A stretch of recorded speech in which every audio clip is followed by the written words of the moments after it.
Aucun accessoire sinistre n'ajoute une signification banale. Aucun détail de mélodrame vient usurper un rôle facile. Il a suffi au peintre d'interpréter en son style sobre et magistral l'énergie des figures, l'expression des attitudes et des gestes, pour dire l'ardent fanatisme de ces hommes et leur inexorable fonction. J. Alboise, l'artiste, 1889. Mise en scène un peu cherchée, ingénieuse, et qui rappelle les spirituelles combinaisons dont Gérôme a usé avec tant de bonheur.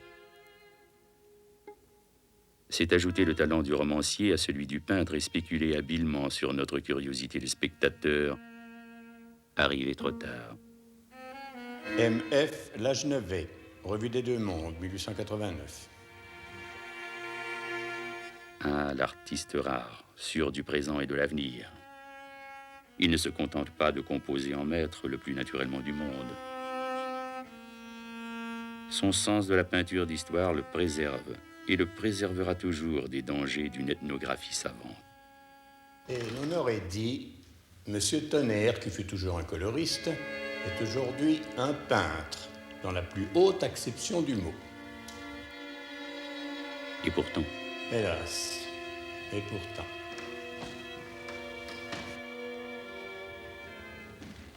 Comment fut-il possible que de tels tableaux aient provoqué un scandale? Et pourtant.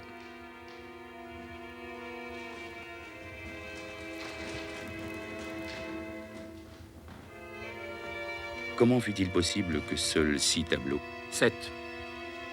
Comment est-il possible qu'un simple événement mondain, un simple scandale, outrepasse les frontières d'un cercle infime, ouvrant le tout Paris et se transforme en une affaire d'État? Hélas. En ces jours, nous regardons et regardons à nouveau ces tableaux. Il n'y a rien en eux de particulièrement choquant, rien qui les relie les uns aux autres, pas même l'unité de style. Pour certains, c'est la préoccupation pour le détail qui frappe, mais en même temps, le peu de soin apporté à la composition générale. Pour d'autres, c'est le trait agile, le mouvement des couleurs, et en même temps le côté statique de la mise en scène. D'autres encore manifestent un intérêt disproportionné pour un décor théâtral qui voudrait abuser du trompe-l'œil. Mais en même temps, la mise en scène nous apparaît contradictoire. Nous acceptons de bon gré que ces 6 tableaux puissent nous poser des problèmes de ce genre. 7 tableaux. Mais un scandale, l'intervention des pouvoirs, Hélas, 3 fois hélas. et pourtant. Et pourtant, seuls 7 tableaux conservent ce muet témoignage. Un scandale de telle proportion que les pouvoirs, d'accord pour une fois, se crurent appelés pour l'ensevelir. Et la presse se tut. Et les salons furent infiltrés par des espions, et d'autres scandales de diversion éclatèrent, qui, comme par hasard, atteignaient ceux qui s'étaient le plus intéressés à ces tableaux, exécutés avec plus ou moins d'habileté par un obscur disciple de Gérôme, le peintre Tonnerre. 2 remarques. 2 remarques concernant les tableaux. Et 2 remarques encore. 2 remarques de plus, mais celle-là de caractère général.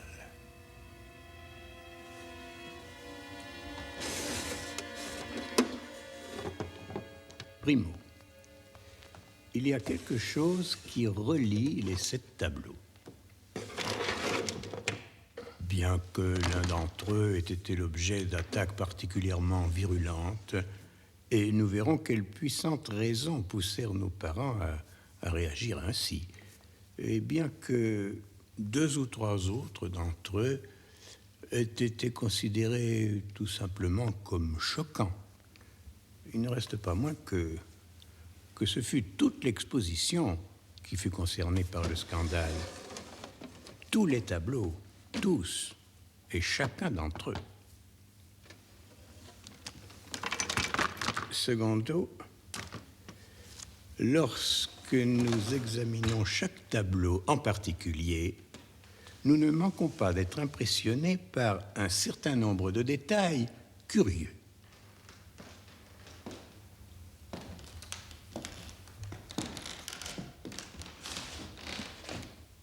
Celui-ci, par exemple. Nous voyons deux croisés en train de jouer aux échecs. Vous dites que la mise en scène est théâtrale. Bien entendu, mais que signifie théâtrale? Les gestes? La disposition du personnage? Non, pas du tout. Non, ce que vous appelez théâtral provient d'un simple détail, l'éclairage. De ces deux rayons de lumière, l'un entré par la fenêtre de droite et l'autre par la fenêtre de gauche.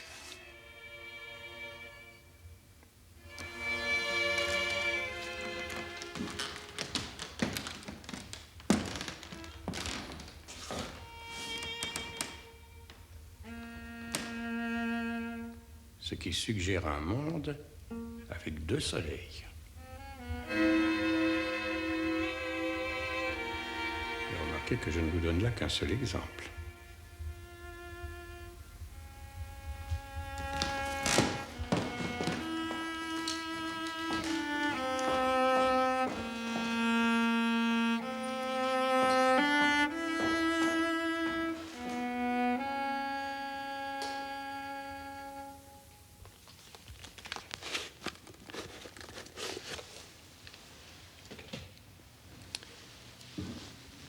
Voyons maintenant les deux autres remarques, les remarques de caractère général. Considérons le cadre historique et disons, primo,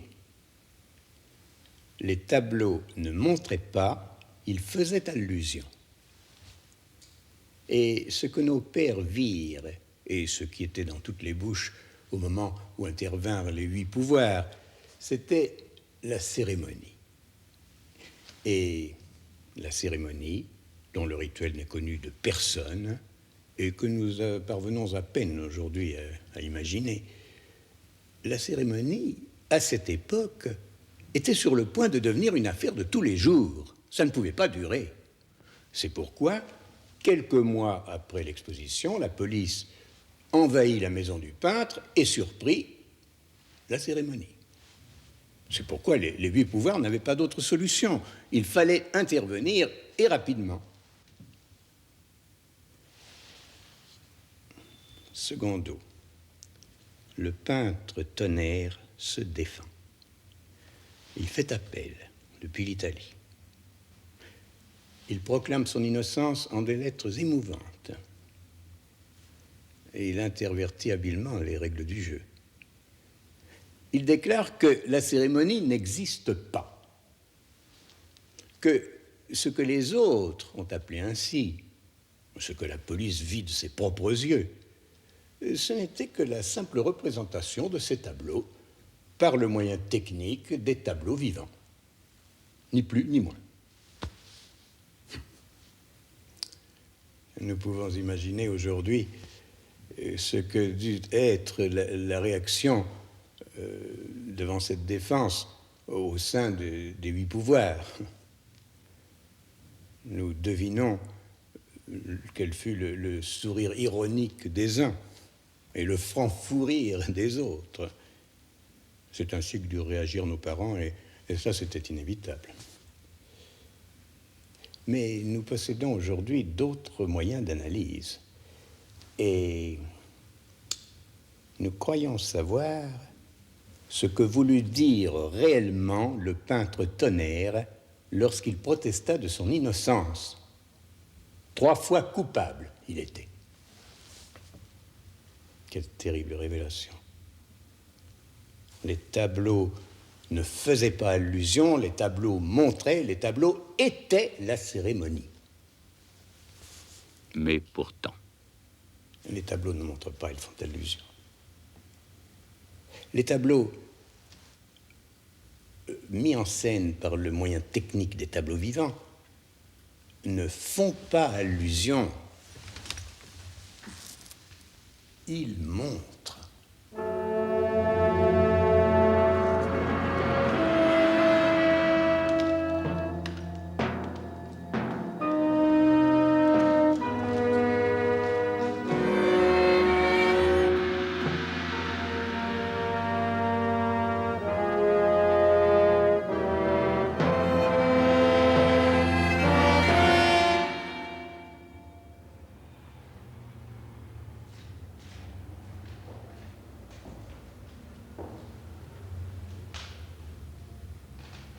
Après avoir ouvert la porte, le collectionneur nous fait entrer dans un salon donnant sur un vaste jardin.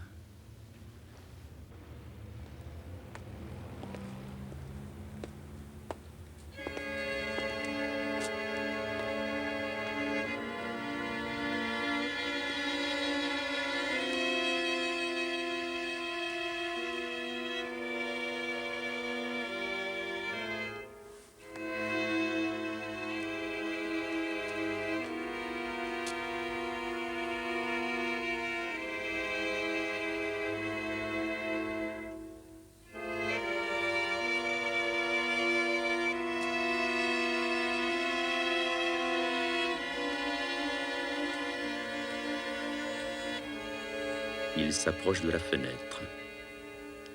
À l'aide d'une paire de jumelles, nous percevons au loin, vers le fond du jardin, la reproduction en un tableau vivant d'une scène mythologique.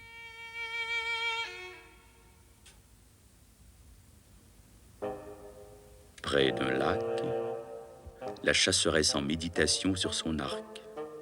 À l'abri du feuillage, le regard d'Actéon hésite entre la vision de Diane et l'apparition de la proie.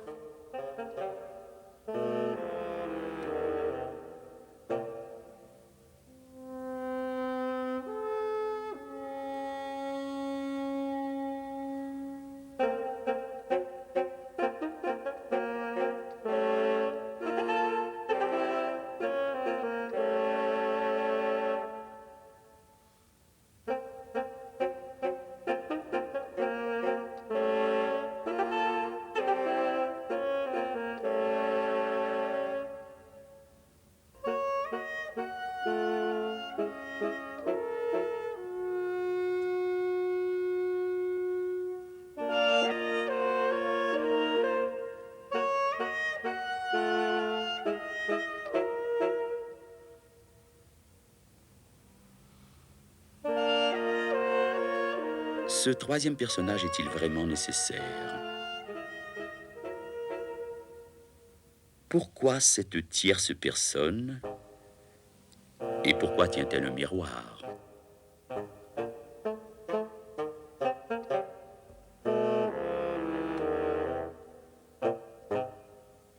Eh bien, le miroir que vous mentionnez aurait servi à aveugler la proie.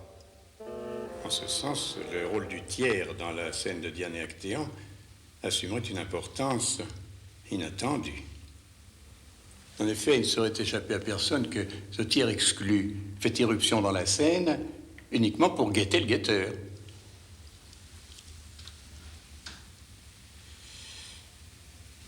Par ailleurs, il ne serait pas impossible que la proie ne soit autre que Actéon lui-même, métamorphosé, châtié pour avoir osé jeter un regard sur la déesse.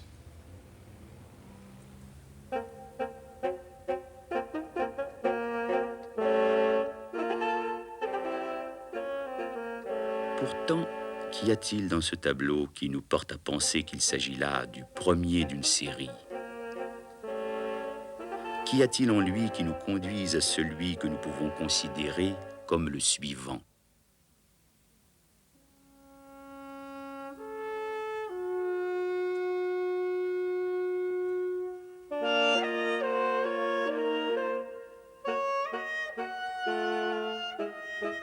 Au risque de déranger un enchaînement un peu trop facile, je voudrais me permettre de semer un doute. Et si le thème de la Diane chasseresse n'était qu'une fausse piste? Et si les éléments insolites n'étaient que des pièges? Et s'il fallait rechercher la piste hors de la scène? Une piste qui serait révélée par un détail secondaire, mais exposé à la vue de tous. Admettons que cet extravagant accessoire de chasse qu'est le miroir nous offre au moins un fil conducteur qui est susceptible d'assurer la poursuite de l'histoire.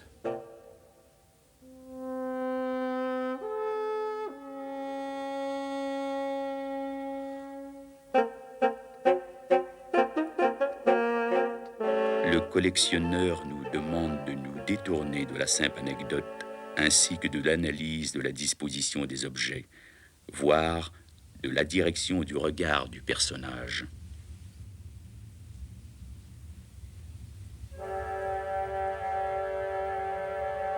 Regardez le miroir. Le miroir reflète le soleil et projette ses rayons. Suivons leur direction.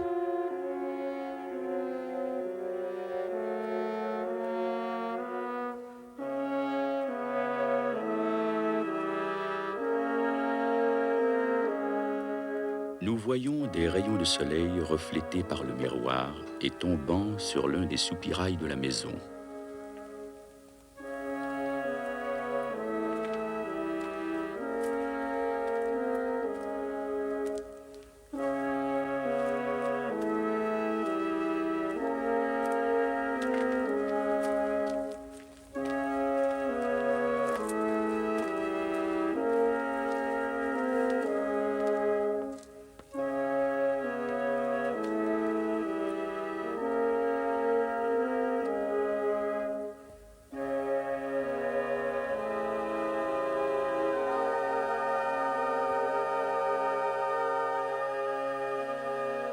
Une partie d'échecs interrompue soudainement par l'arrivée d'un croisé. On comprend alors que le soleil entre directement par la fenêtre de gauche, tandis que la réflexion des mêmes rayons dans le miroir du tableau précédent pénètre dans la scène par la fenêtre opposée. Telle est donc la solution de l'énigme des deux lumières contradictoires. L'arrivée du croisé.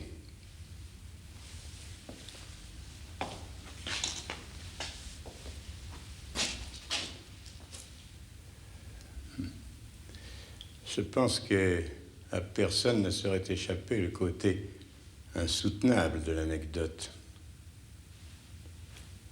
D'où vient ce croisé? Que surprend-il? Comment, puisqu'il vient directement de la croisade, a-t-il pu faire irruption dans cette scène et surprendre les joueurs? Et les joueurs? Que cachent-ils, les joueurs, pour qu'ils puissent être ainsi surpris par l'arrivée soudaine d'un nouveau personnage? D'un nouveau personnage.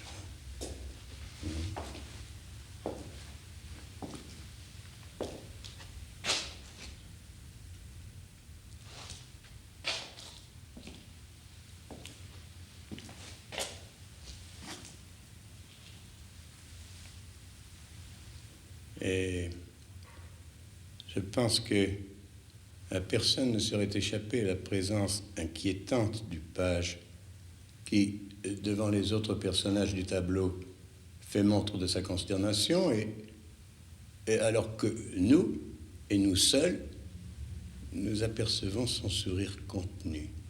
Si nous acceptons que ce tableau suit le précédent à l'intérieur de la série, lequel pouvons-nous envisager comme le suivant et pourquoi? Je pense que vous aurez remarqué que les personnages sont tous des Templiers. Comme vous le voyez, le peintre a respecté l'ordre hiérarchique à l'intérieur de la commanderie.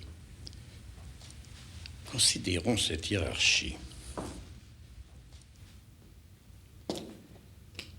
À l'échelon le plus bas, et quasi marginal par rapport à la composition, le page. Puis les deux Templiers, égaux devant le grand maître. Bon. Respectons l'intention du peintre et observons minutieusement le grand maître. Quelle est son attitude? Examinons avec une minutie renouvelée chaque détail de ses vêtements. son regard sévère, sa main gauche crispée. Et acceptons le geste surprenant de sa main droite qui signale impérativement le miroir. Un miroir qui reflèterait quoi? La fenêtre derrière laquelle, dans le premier tableau, un autre miroir reflèterait le soleil qui pénètre par la fenêtre de ce tableau. Vulgaire spéculation. Peut-être pourrait-on déjà suggérer l'hypothèse d'une collection de tableaux dont la relation interne est assurée par un jeu de miroirs. Spéculation. On pourrait considérer l'œuvre du peintre comme une vaste réflexion sur l'art de reproduire. Absolument pas. Non, non, c'est pas ça qu'il faut voir dans ce tableau. Non. Il faudrait envisager l'ensemble d'une façon totalement différente. Ou alors, nous tombons dans le piège qui nous est tendu. Non. En ce cas précis, ce qui est à considérer, c'est la forme du miroir. Mais attention, attention, prudence, car ici encore, il y a un autre piège. Ne nous arrêtons surtout pas à la signification de cette forme dans le thème du tableau. Tout le monde sait, et chaque jour plus, que le croissant de lune est un symbole sarrasin. Et personne ne peut ignorer que la présence d'un tel signe impie à l'intérieur de la commanderie est une chose pour le moins surprenante.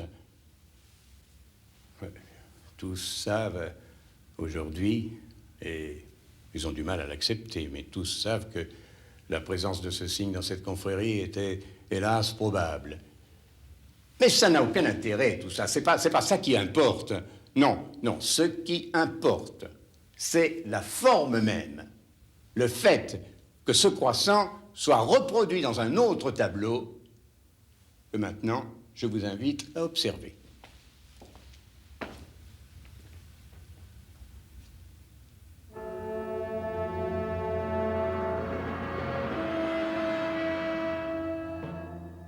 Une série de tableaux reliés par des éléments secondaires qui sont, parfois, habilement disposés hors du thème. Le rayon de lumière dans le miroir, le second miroir en forme de croissant. Et maintenant, je voudrais vous demander de porter votre attention sur le soin extrême avec lequel le peintre a placé le miroir.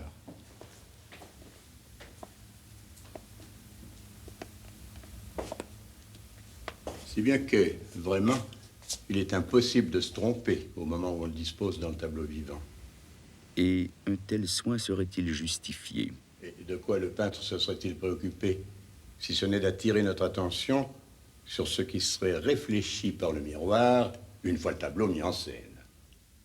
Regardez, c'est lui qu'on voit reflété dans le miroir. Mais voyons à présent l'éclairage. L'arbitraire du clair-obscur n'échappera à personne. Pourquoi faut-il que certains, pas nécessairement les plus importants, soient privilégiés par l'éclairage? Et pourquoi d'autres doivent-ils demeurer dans l'ombre? Mais écartons la question de l'éclairage et limitons-nous aux figures.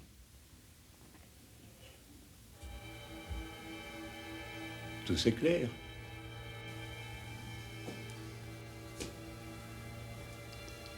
Invertissons les règles de l'éclairage. Que ce qui était plongé dans la pénombre soit éclairé et que ce qui se voyait clairement retourne à la pénombre.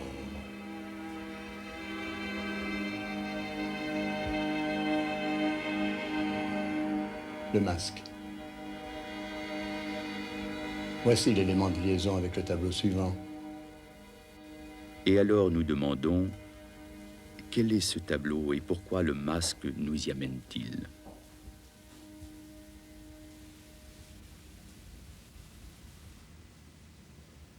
Et alors le collectionneur nous explique que ce tableau n'existe pas, qu'il s'agit là du tableau volé, et que ce que l'on sait de lui, c'est qu'il y avait un masque.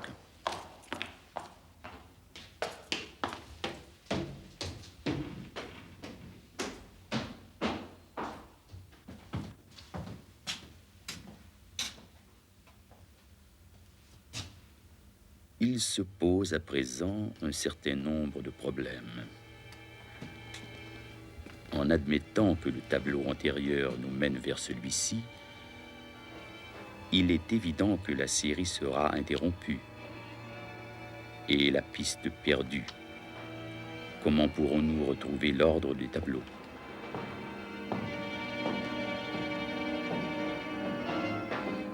Nul ne saura jamais ce qui, dans ce tableau, devait nous porter à celui que je postule comme le suivant.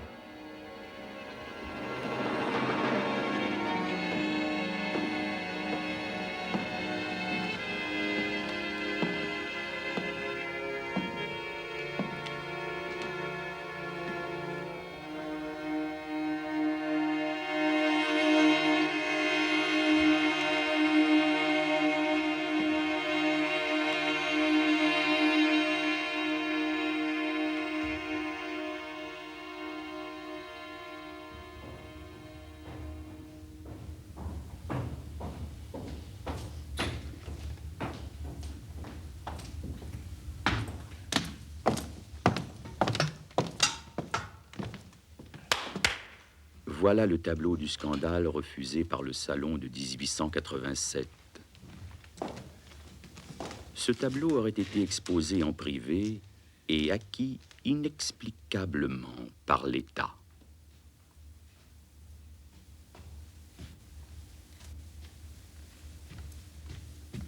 Qu'est-ce qui, dans ce tableau, aurait pu provoquer un scandale? Suffisait-il de montrer des personnages de la bonne société dans des situations demeurant fort banales, en prétendant qu'ils avaient accepté de poser comme modèle pour ce tableau? Ce tableau ne pourrait-il être interprété comme une façon d'étouffer les rumeurs qui furent à l'origine du scandale et qui ternirent la réputation d'une honnête famille? Qu'y aurait-il de scandaleux dans ce cas? Peut-être le fait d'avoir posé dans cette scène de la vie de famille, si banale et innocente soit-elle, peut-être ce seul fait a-t-il été considéré en lui-même comme tout à fait inacceptable. En effet, bien que les scènes soient effectivement banales, il n'en est pas moins vrai que le seul fait de s'exposer ensemble, le seul fait de faire poser ensemble tous les protagonistes du scandale pourrait être interprété comme une ostentation, une reconnaissance et une acceptation de ce que la rumeur publique aurait appelé un vice inconfessable. Par ailleurs, ces scènes sont-elles si innocentes? Et pouvons-nous affirmer qu'elles sont totalement exemptes de certains aspects obscurs? Qui sait si ces scènes ne nous révèlent pas des aspects inédits du scandale, de telle façon qu'ils sont tout de suite aperçus par les initiés? Il y a effectivement quelque chose d'inquiétant dans ces scènes de la vie quotidienne. Nous pouvons observer que dans chacune d'elles, quelqu'un vient de commettre ou s'apprête à commettre un acte répréhensible que nous ne voyons pas. Que dans les deux cas, un troisième personnage est en train de guetter et, par son attitude de franche réprobation, provoque le désir de réaliser l'acte interdit. Réprobation qu'il exhibe devant le spectateur, mais qu'il cache au personnage, peut-être pour se prémunir contre toute accusation ultérieure de complicité. Pourtant, la mise en scène nous montre que ceux qui viennent d'être surpris tournent ostensiblement le dos à l'espion.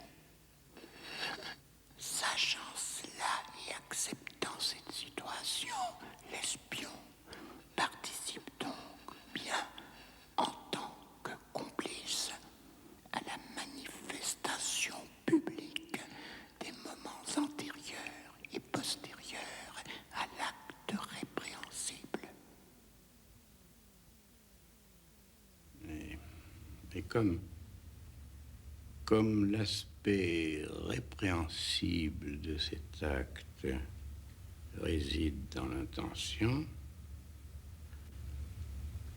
la manifestation de ces moments n'est-elle pas bien pire?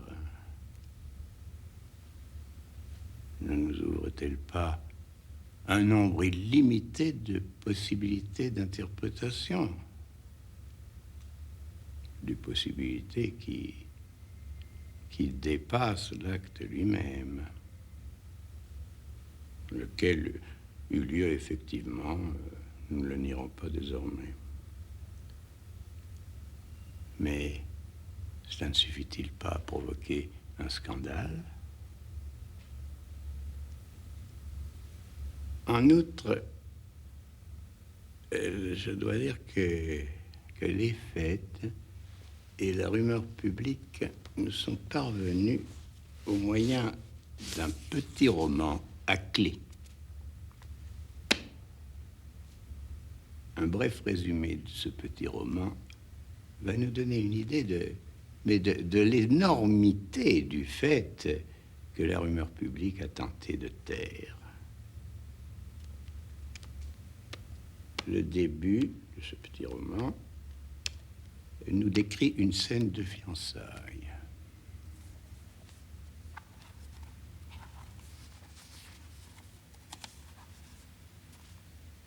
La marquise de I offre une petite réception à ses amis pour annoncer les fiançailles de sa nièce, dont elle est la tutrice, avec un ami de la famille, le marquis de E.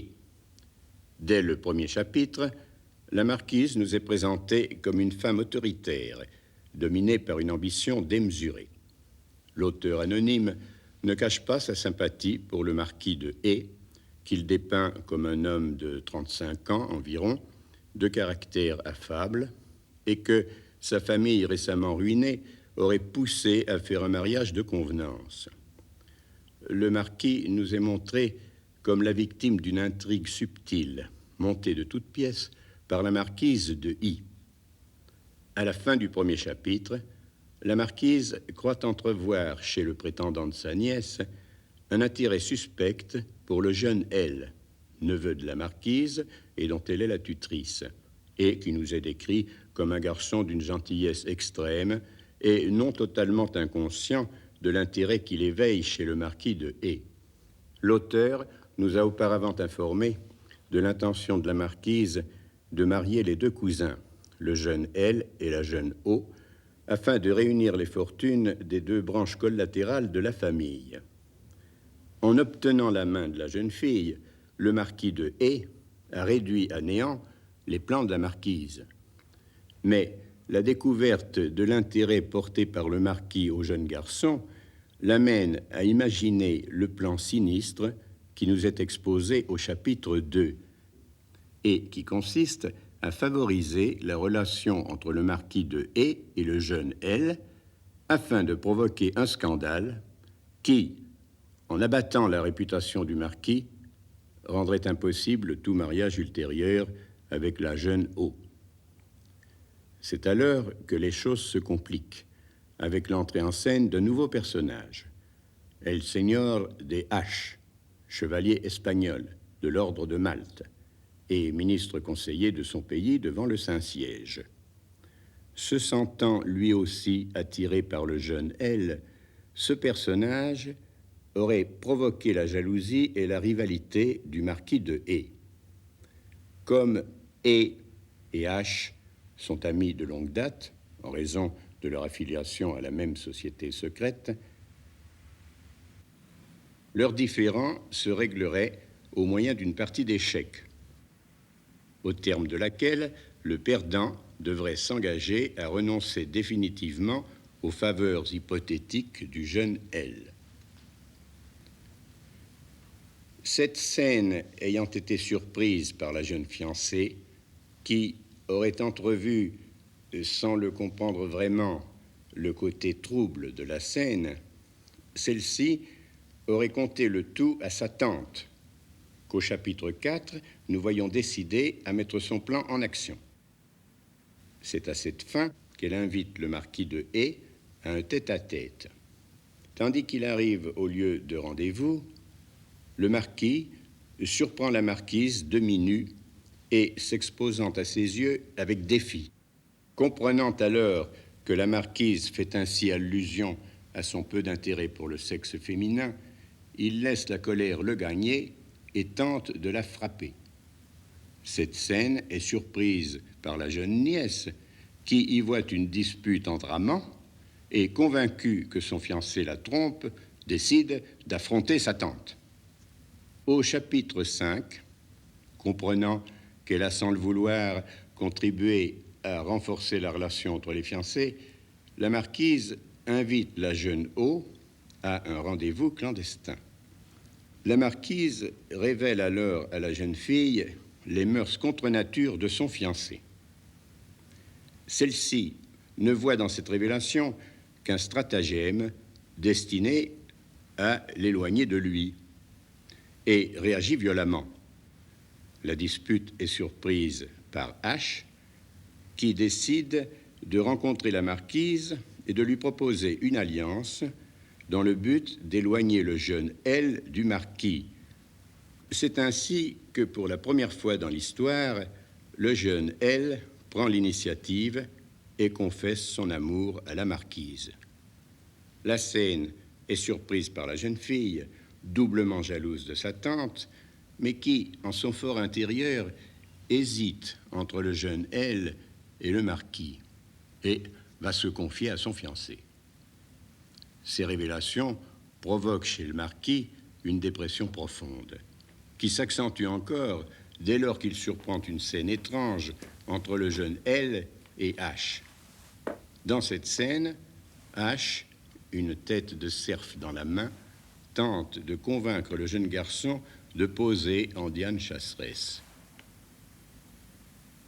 En faisant irruption dans la scène, le marquis provoque la colère de son ami H, qui lui jette au visage le manque de loyauté qui est le sien, pour n'avoir pas tenu sa promesse en ne s'éloignant pas du jeune L. L'intervention de ce dernier, qui reproche à E de l'avoir abandonné aux mains d'un étranger, avive la dispute. Dans le chapitre 10, nous découvrons la scène du duel entre E et H, au cours de laquelle le jeune L sert tout à la fois de juge, de témoin, de parrain et de motif du duel. Alors intervient la jeune O, désespérée, et se croyant la cause du duel, tandis que la marquise regarde la scène de loin et voit enfin venir le scandale qu'elle attend depuis des mois. Malheureusement, les deux adversaires ratent leur tir et la balle de H blesse accidentellement la jeune O. La police arrête les protagonistes du duel, mais la famille E intervient et parvient à les faire libérer promptement.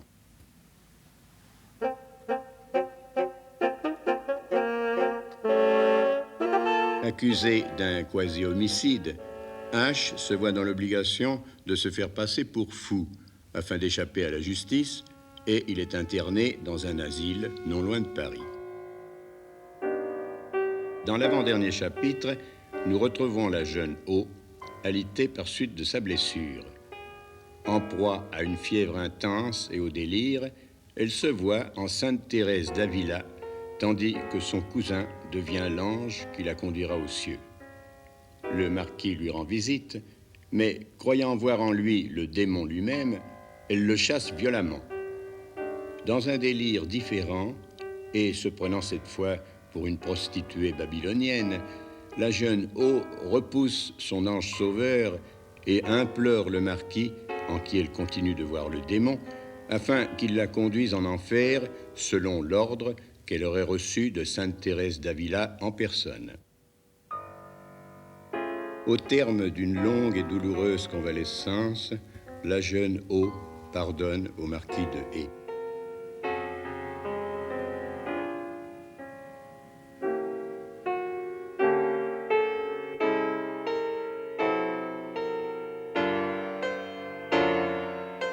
Nous trouvons tous les personnages de l'histoire au sein d'une réunion de famille. Au dernier moment, réapparaît El Señor H, qui a fui l'asile grâce aux autres membres de la société secrète avertis par la marquise. H accuse publiquement E de n'avoir pas tenu sa promesse car il n'a pas cessé d'importuner le jeune L, lequel intervient à son tour et reproche à H de l'éloigner de sa tante. La jeune O, comprenant enfin la situation, rompt avec E. Mais l'histoire ne se termine pas comme l'aurait souhaité la marquise. Durant cette même nuit, le jeune L est enlevé par H, aidé par des membres de la société secrète, et conduit dans un hôtel 6 rue de la Pompe appartenant à la secte. Promptement averti par la marquise, la police intervient et interrompt une étrange cérémonie dont le jeune L est le sujet, à la fois sacerdote et objet de sacrifice. Tous les protagonistes se retrouvent en prison et ne se libèrent qu'au moyen d'une importante caution.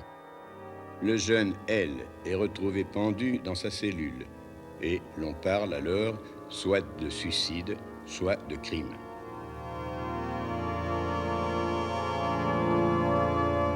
Accepterons-nous donc que ce qui se cache derrière ces tableaux n'est autre que le sujet d'un roman? Nous dirons donc que les protagonistes ne firent que représenter ce que contait le roman, comme s'il s'agissait d'une cérémonie. Nous n'avons pas encore tout vu, ni tout dit. Il reste 2 tableaux. C'est avec peine que nous sommes parvenus jusque-là. Serons-nous capables d'atteindre la fin de cette histoire? Nous souviendrons-nous de tous les arguments et contre-arguments développés? Aurons-nous le temps d'exposer d'autres doutes, de signaler les innombrables fils conducteurs de l'intrigue?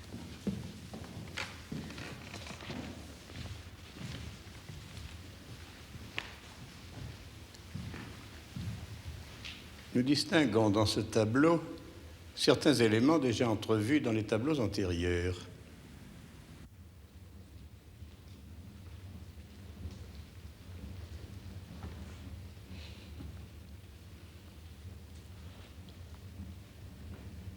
Ce groupe, par exemple, nous rappelle le tableau Torture de l'Inquisition. Cet autre, la partie d'échecs. Ce personnage évoque Diane Chasseresse. Et les autres personnages, et les femmes nues, et les bouffons et démons? Eh bien, nous expliquons la présence de ces personnages au moyen de l'hypothèse du tableau volé. Le collectionneur nous demande donc une fois de plus d'oublier le fil conducteur pour nous concentrer dans la mise en scène du tableau. Dans ce tableau, comme dans les précédents, les personnages sont placés 3 par 3. Chaque groupe de 3 nous rappelle une scène d'un tableau précédent, bien que, pour ainsi dire, aucune histoire ne les relie.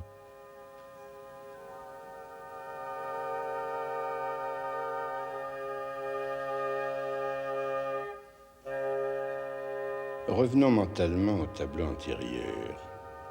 Suivons à partir de là le fil conducteur. Nous constatons que l'histoire se poursuit de tableau en tableau dans le sens des aiguilles d'une montre. Demandons-nous vers où nous amène la série des scènes de la vie de famille.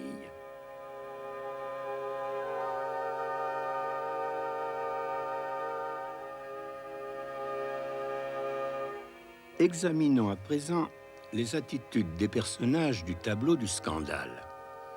Suivons les gestes de chaque personnage, tableau par tableau. Nous voyons donc qu'en se déplaçant d'un tableau à l'autre, les personnages complètent lentement le cercle, chacun à sa manière.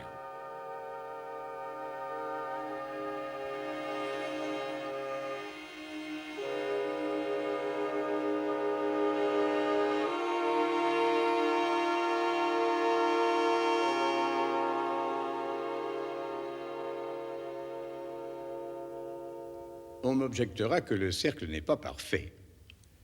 Mais il s'agit en réalité de lignes courbes qui, reliées de façon imaginaire, forment des cercles de diamètres inégaux. Et ces cercles peuvent être classés, grosso modo, en 3 groupes, d'importance décroissante. Et les cercles de chaque groupe, une fois superposés, produisent sans doute respectivement des sphères que nous pouvons à leur tour imaginer superposées ou non, sans qu'elles cessent d'évoquer des sphères. Mais tout mouvement effectué par un être humain laisse un tracé imaginaire assimilable à une courbe. Nous reviendrons sur ce thème.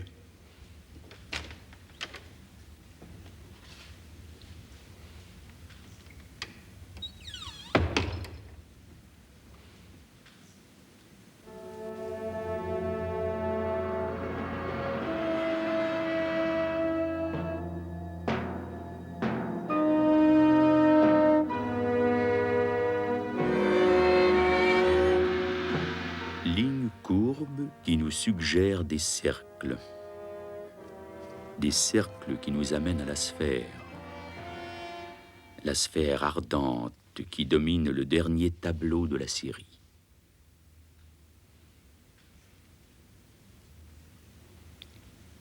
Le Baphomet, démon androgyne, principe de la non-définition, défi au temps.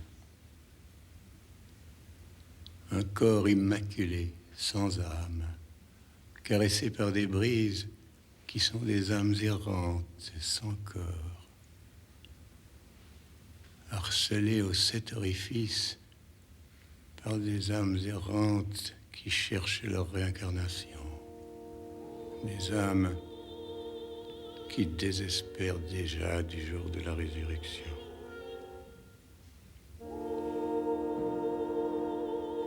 Et n'est-ce pas ce que nous avons vu répété dans tous les tableaux? N'est-ce pas le centre même des tableaux, leur thème occulte, la véritable raison du scandale? Adoré par les Templiers, religion dans la religion, d'un État dans l'État, adoré encore de nos jours, lors de cérémonies secrètes, déguisé en vulgaire partouze. C'est là donc la véritable cause du scandale. C'est cela.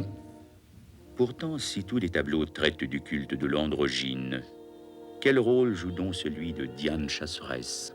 Nous expliquons ce tableau par l'hypothèse du tableau volé.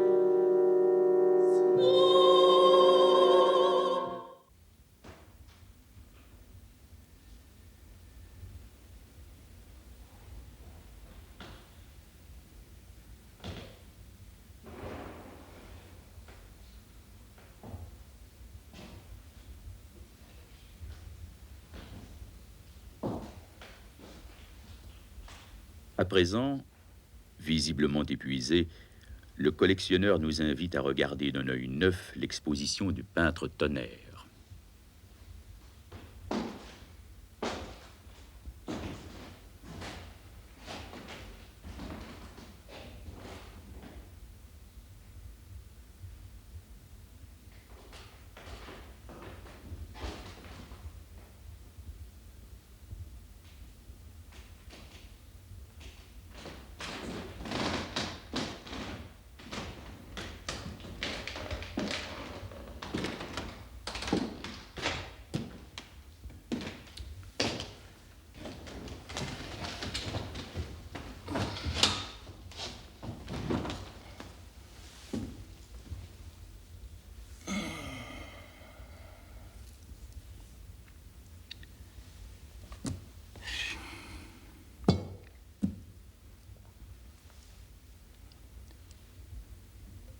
Ce que vous avez vu n'est qu'une partie des réflexions que ces tableaux m'ont inspirées au cours des ans. De là peut-être leur caractère fragmentaire. Mais aujourd'hui, après que j'ai une fois de plus représenté pour vous la cérémonie, un doute m'assaille. Et je me demande si un tel effort en valait bien la peine. J'avoue avoir bien des doutes. Certes, l'énigme est dissipée, et cela devrait nous satisfaire. Mais nous ne sommes pas satisfaits.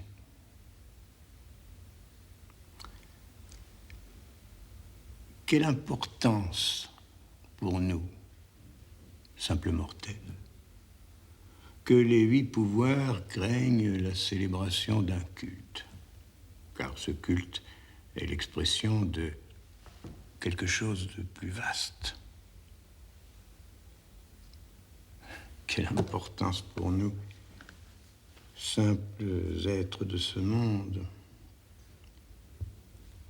que ce quelque chose de plus vaste soit la résurrection du culte de Mitra.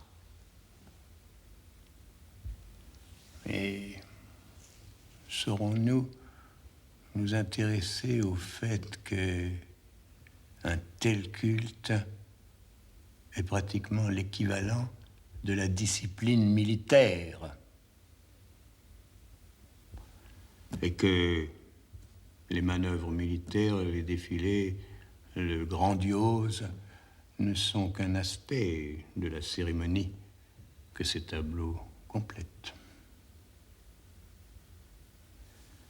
Saurons-nous nous effrayer à la découverte que la vie militaire et tout ce que ces tableaux représentent sont la cérémonie, dont l'expression solennelle signifie l'annulation mutuelle des célébrants, la guerre totale. Non, je ne le crois pas. Je ne le crois pas. Une telle explication serait bien trop longue pour que nous puissions la retenir. Et l'habile stratagème qui consisterait à la diviser en 3 énigmes superposées ne nous aiderait pas davantage à arriver à bon port. Et pourtant, je sais que quelque chose restera. Je sais qu'en ce moment, les tableaux commencent à s'effacer de la mémoire. Que le piège tendu par le peintre Tonnerre commence à produire son effet.